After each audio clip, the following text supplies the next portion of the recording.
The will of D is something anyone can possess. There's no strict need to be born with it. Sabo, the Nefeltaris, and maybe even Kozuki Oden prove this, and the X from Alabasta is the current day version of it. I'd like to address a long-standing belief among people in the community that the people who bear the D initial are the descendants of the people who lived in the ancient kingdom which was defeated by the world government. This belief stems from Professor Clover's speech at Ohara and what Corazon said to Law. The D are the enemies of the gods, or God's natural enemies, with the gods being celestial dragons, aka the descendants of those 20 kingdoms. Imu refers to the D as the moniker of their ancient enemy. However, the Nefeltari D Lily reveal clearly disproves that it is strictly the descendants of the people of the ancient kingdom that bear the will of D, since she was part of Alabasta royalty, separate from the ancient kingdom. Alabasta's participation in the alliance of 20 kings against the ancient kingdom has always rubbed me the wrong way. For some reason, Lily was outwardly working with the world government against the ancient kingdom, but ends up being one of their most pivotal allies.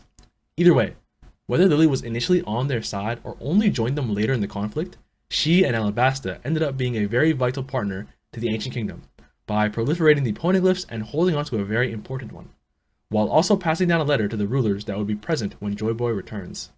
A very important part of the letter is "Fly the flag that heralds the world's eventual dawn."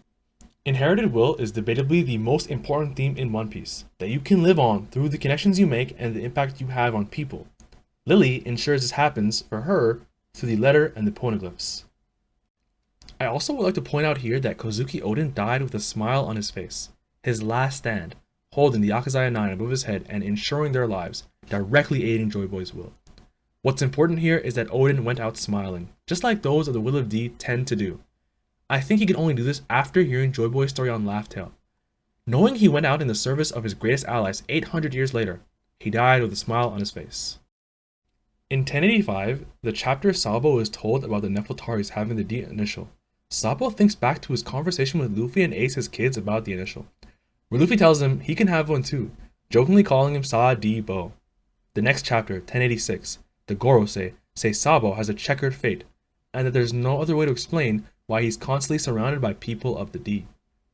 Post Dressrosa, Law tells Sengoku his secret name, Trafalgar D. Water Law, and Sengoku thinks to himself, yet another one. The D always follows a checkered fate. So this makes me think that what the Gorosei said means they are heavily tying Sabo with the people of D, if not outright saying they're the same. In a sense, Sabo is also very similar to Nefeltari D. Lily, a noble that turned down their claim to royalty and opposed the world government. And I think this connection, and Sabo's heavy involvement with the Alabasta royal family, is important and is no coincidence. But what makes me personally sure of the idea that Lily acquired the Will of D through her partnership with Joy Boy in the Ancient Kingdom is the ending of Alabasta. Literally, the last page of the arc, one of the most iconic moments in the entire series. To get past Bon Clay's Devil Fruit, they use the X hidden underneath the band to mark their friendship and prove they are connected even beyond this conflict in Alabasta, similarly to the Kozuki crest being present in the Whale Tree on Zou.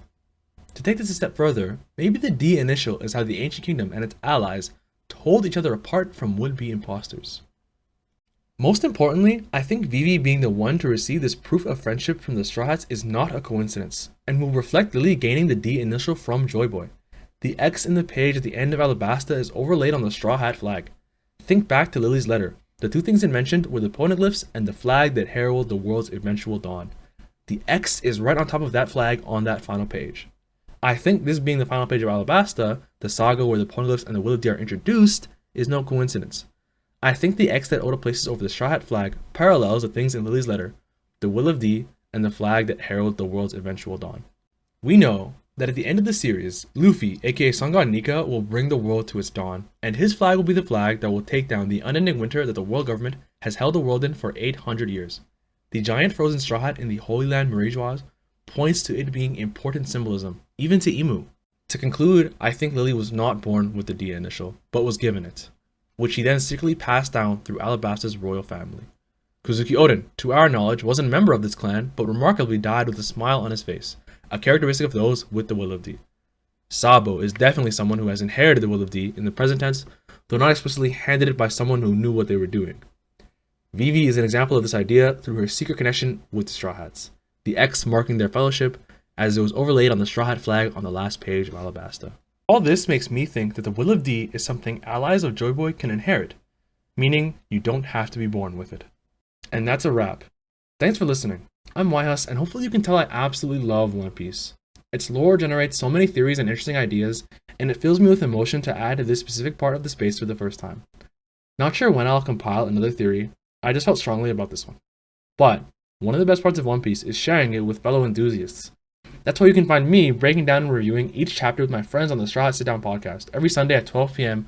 at twitch.tv/Cali_Mac. Episodes go up on this channel every week, along with shorts and side content.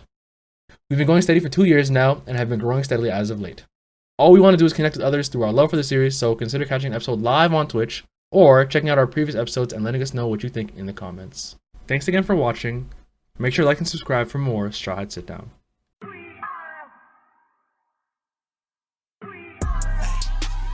Who gon' get down? We are. This that Strawhat Sitdown.